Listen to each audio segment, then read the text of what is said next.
lecture we have discussed about the design of the singly reinforced rectangular section.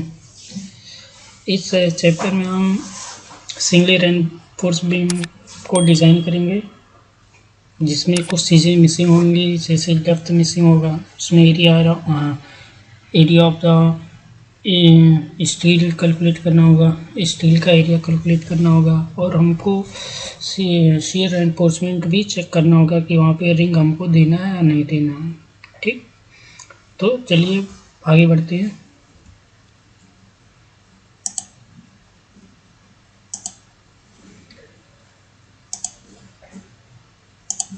ये यहाँ पे कुछ importance points दो लिखे गए हैं जिसमें हमें डेप्थ अगर क्वेश्चन में नहीं दिया तो उसको कैसे हम कैलकुलेट करते हैं, डेप्थ की वैल्यू कैसे हम कैलकुलेट करेंगे। अगर विड्थ मेरा नहीं दिया तो विड्थ का भी वैल्यू हम कैसे कैलकुलेट करते हैं वो भी इसमें बताया गया। तो अगर हमें मान लीजिए डेप्थ नहीं दिया है तो उसके लिए हमें जो बीम का लेंथ होगा उसका 1/12 to 1/15 टाइम्स हम डेप्थ को लेते हैं। ठीक, और विथ जो है 1/3 या 1/2 ऑफ द विथ लेकर चलती है, जिनमें मिनिमम जो मेरा दिया गया है विथ की बीम का विथ होना चाहिए मिनिमम 200 mm है, बट 230 mm हम लेकर चलते हैं डिजाइनिंग में 9 इंच।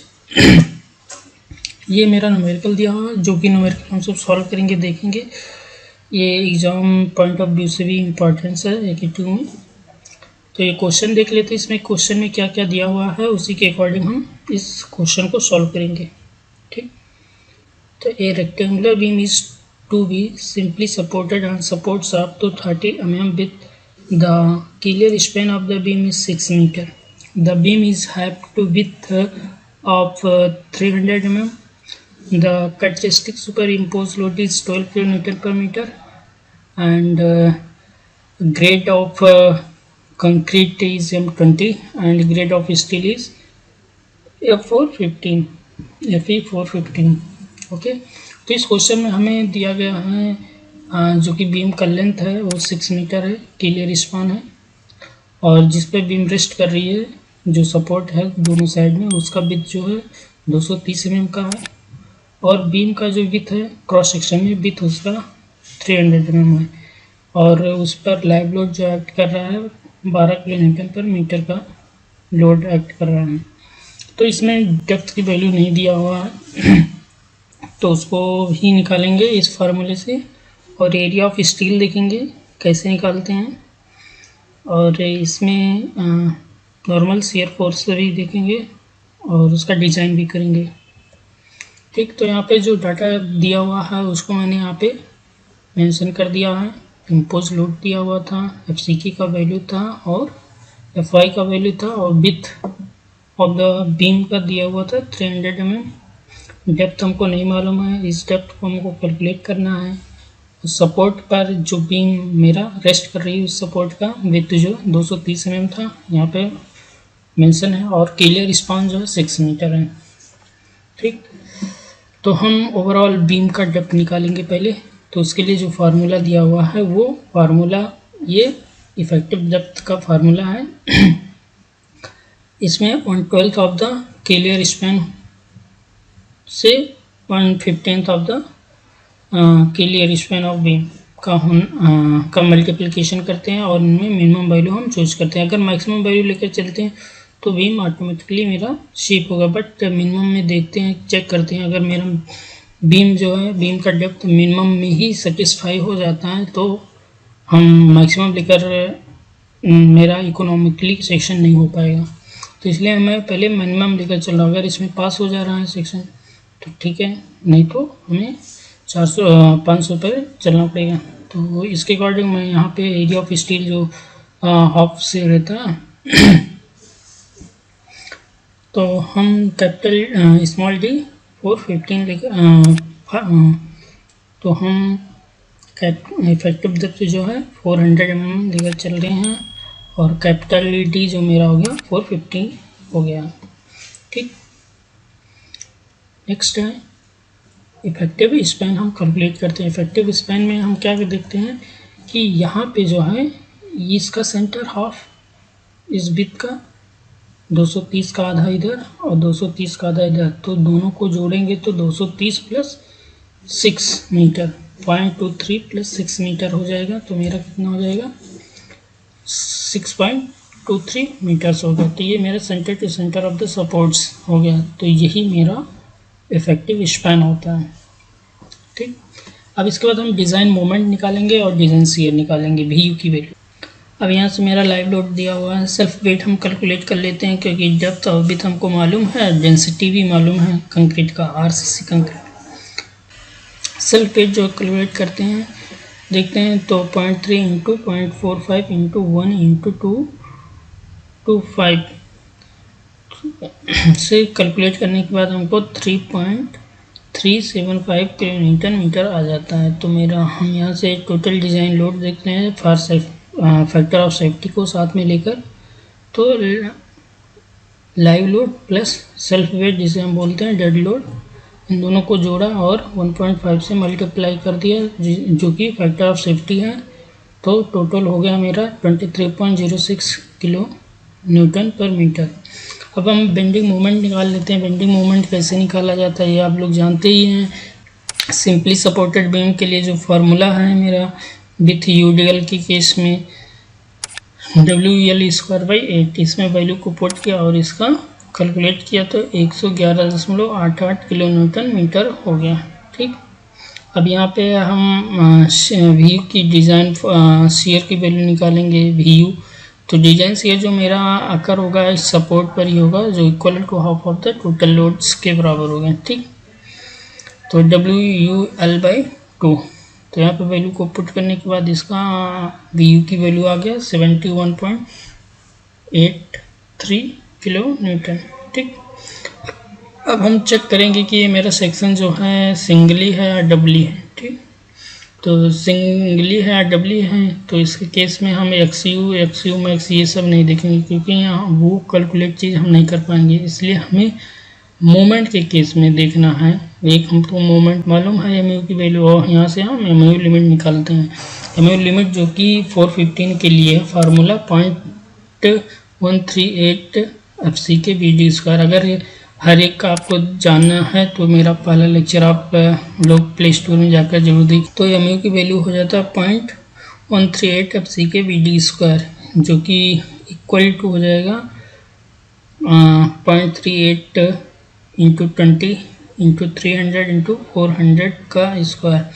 तो कैलकुलेट करने पे आ गया 132.48 kilo newton metre MU limits की वैल्यू आ गई। अब इसमें दोनों को कंपैरिजन करेंगे कौन मेरा बड़ा है, ग्रेटर है। तो MU मेरा 111 है और ये 132 है, तो ऑब्वियसली MU लिमिट मेरा मैक्सिमम है। तो इस केस में मेरा जो सेक्शन होगा रेनफोर्समेंट का वो अंडर रेनफोर्समेंट सेक्शन होगा, तो इसलिए हम इसे सिंगल रेनफोर्समेंट डिज़ाइन करेंगे। ठीक, अब यहाँ से हम डिज़ाइन ऑफ रेनफोर्समेंट निकाल देते हैं। रेनफोर्समेंट निकालने के लिए दो फार्मूले, एक ये है एक ये है। ये फार्मूला जो दिया गया है पीटी वाला फार्मूला बहुत ईजी है, इजीली से हम इसे कैलकुलेट कर सकते हैं, बट इसे इजीली उतना नहीं है इसको कैलकुलेशन में टाइम लगेगा, बट ये जल्दी हो जाता है। तो हम आप लोग को यही कहूँगा कि पीटी वाला फार्मूला जो दिया गया है इसको ही यूज करें परसेंटेज ऑफ स्टील कैलकुलेट करने में। तो यहाँ से पीटी इक्वल टू करके यहाँ से जो सारे वैल्यू इसमें रखना है उसको मैंने यहाँ पे पुट किया और उसको पीटी की वैल्यू जो है परसेंटेज ऑफ स्टील निकाला, तो इसमें निकल के आया है 0.768%। अब यहाँ से एरिया ऑफ स्टील हम निकालते हैं। एरिया ऑफ स्टील निकालें PT/100 into B into D। तो यहाँ पे वैल्यू को पुट करने के बाद हमको जो कैलकुलेशन के बाद मिला 921.6 mm²। तो एरिया ऑफ स्टील मेरा हो गया 921.6 mm²। इसमें हम कितना बार प्रोवाइड करेंगे तो 20 mm का बार जो है 3 बार हम प्रोवाइड करेंगे 20 mm का। तो AST जो प्रोवाइड कर रहे हैं हम उसका एरिया कितना है, 20 mm का जो है बार मेरा 3 बार है, 3 बार 20 mm के हैं, तो उसका एरिया निकाल लिया 942.5 mm²। ठीक, अब आगे देखते हैं डिज़ाइन ऑफ शियर रेनफोर्समेंट। हम यहाँ पे डिज़ाइन करेंगे कि इसमें हमें रिंग बोले या बोल लीजिए स्टीरअप प्रोवाइड करना है या नहीं करना है। तो इसके लिए हमें पहले नॉर्मल शियर फोर्स निकालते हैं VU upon VD, जो कि IS 456 में दिया हुआ है। तो इसको कैलकुलेट करने के लिए यहाँ पे VU की वैल्यू हम पहले ही कैलकुलेट किए थे वो वैल्यू, और BD की वैल्यू मालूम ही है, इसलिए दोनों को पुट करके यहाँ पे और टाउ भी का वैल्यू निकाला।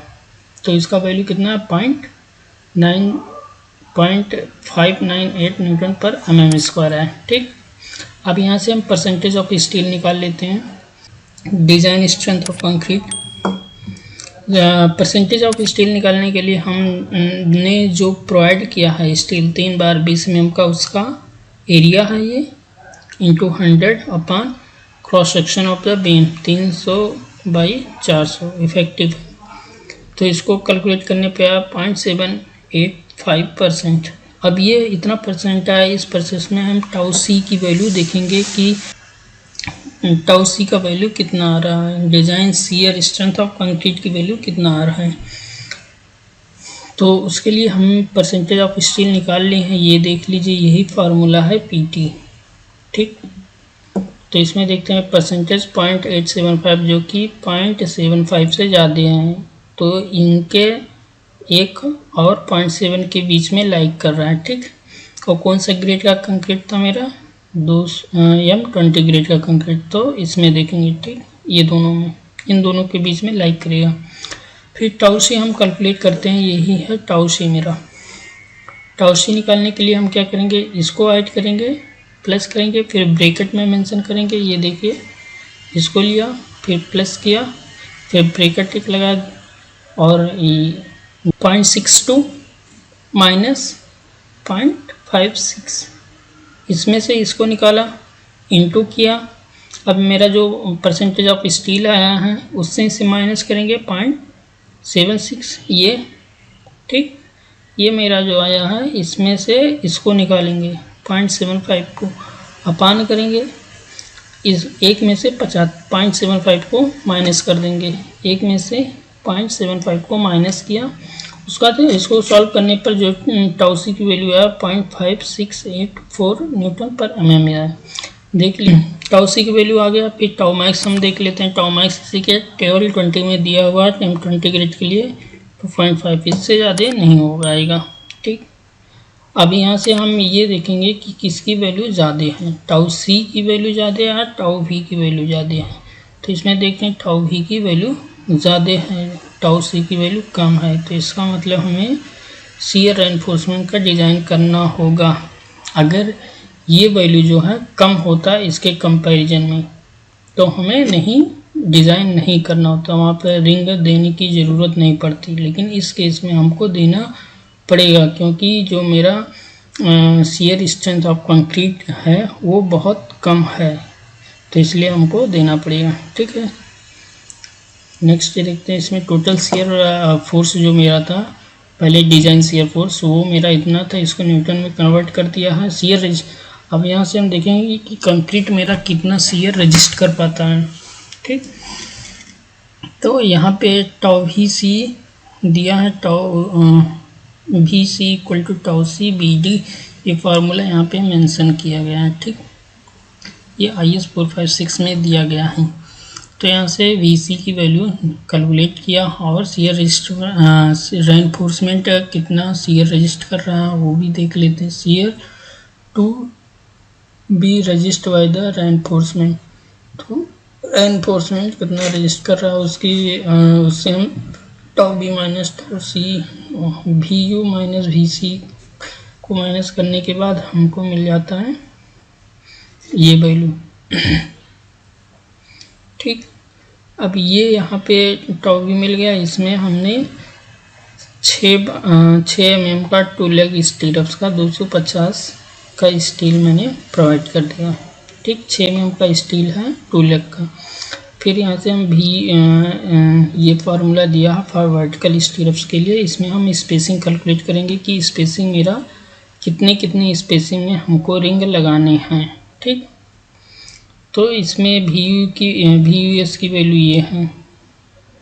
ठीक, और 0.78 ये हो गया FY 250 का, मैंने स्टील का जो ग्रेड है रिंग का वो ग्रेड यहाँ पे 250 है, इंटू ASV मतलब 6 mm का बार है, 2 लेग स्टीरअप, 2 इंटू 6 mm का एरिया। ठीक, उसके बाद डी है, डी जो है मेरा बीम का क्रॉस सेक्शन है, इफेक्टिव डेप्थ है, और SB जो मेरा स्पेसिंग है। ठीक, इसको करने पर और सॉल्व करने पर ये जो मेरा आया है 1385.1 mm है। तो इतना तो स्पेसिंग हम देंगे नहीं, क्यों नहीं देंगे, क्योंकि स्पेसिंग का स्पेसिंग भी देने का क्राइटेरिया दिया गया है IS कोड में, जो कि 300 mm से ज़्यादा नहीं होना चाहिए, और मिनिमम जो है 0.75 D है। तो उन वैल्यू को पुट करके देख लेते हैं। 400 है मेरा है वो, और ये 0.7 D है, इसको मैंने यहाँ पे पुट किया तो 300 mm ये भी आ गया, 300 mm ये आ गया। तो इनमें जो मिनिमम होता है वो वैल्यू हम लेते हैं। अगर ये मिनिमम होता तो इस वैल्यू को लेते, 300 mm नहीं लेते। अगर 300 mm से कम होता तो हम 300 mm को नहीं लेते, लेकिन दोनों बराबर आ गए हैं इसलिए हम 300 mm लेंगे। तो इसमें हम 2 लेग का 6 mm stirrups at 300 mm centre to centre spacing में लगाएंगे। अब देख लेते हैं ये जो मैंने क्रॉस सेक्शन बनाया है बीम का, लॉन्गिट्यूडिनल व्यू, और ये है मेरा डिटेल रेनफोर्समेंट व्यू। तो इसमें पहले देख लेते हैं क्या कैसे समझते हैं। ये जो देख लिए डार्क ब्लैक में है, ये टॉप में मेरा 2 बार 10 mm का लगाया गया है। क्यों लगाया गया, क्योंकि हमको लगाना पड़ेगा। अगर स्टीरअप लगाएंगे तो ऊपर हमें बार देना पड़ेगा, अगर स्टीरअप नहीं लगाते तो हम बार ऊपर नहीं प्रोवाइड करते। ठीक, तो यहाँ के केस में हमको ऊपर बार देना होगा। ठीक, तो ऊपर के जो मेन बार है मेरे, top bar of the beam 2 bar 10 mm के हैं। ठीक, और नीचे जो मेरे बार है 3 बार हैं 20 mm के, 20 बार 3 mm के हैं यहाँ पे जो कि मेन बार हैं। और स्टीरअप्स देख लेते हैं। स्टीरअप्स जो ये लगा हुआ वो मेरा 6 mm का डाया का बार है, और 300 mm centre to centre spacing पे दिया गया है। ठीक, इस ड्राइंग से इतना आप समझ गए। और इधर दिया हुआ है, यहाँ पे व्यू आपको शो कर रहा है, जैसे यहाँ पे 3 इन्होंने लिखा था 3 mm का 3 बार जो कि 20 mm का है, तो यहाँ पे 3 बार आपको दिख रहा है जो कि 20 mm का है। ठीक, और टॉप में देख लीजिए यहाँ पे 2 बार 10 mm का, तो 2 बार यहाँ पे दिख रहा है, 1 बार यहाँ पे, 1 बार यहाँ पे, तो 2 बार 10 mm के। ठीक, अब यहाँ पे जो है रिंग मेरा गया है। ठीक, ये जो रिंग है ये यहाँ पे शो किया गया है। ठीक, ये जो है 6 mm का बार है और 300 mm centre to centre spacing में लगे हुए हैं। ठीक, तो इतना आपको समझ में आ गया। यहाँ पे IS कोड 456 में भी दिया गया है स्पेसिंग ऑफ शियर रेनफोर्समेंट, ये आप पढ़ लीजिएगा। ये क्लॉज है 26.5.1.5 में मेंशन किया गया है। ठीक, अगर कोई भी दिक्कत हो तो आप कमेंट करके बताइए और उस प्रॉब्लम को सॉल्व किया जाएगा। Okay, thank you for watching this video.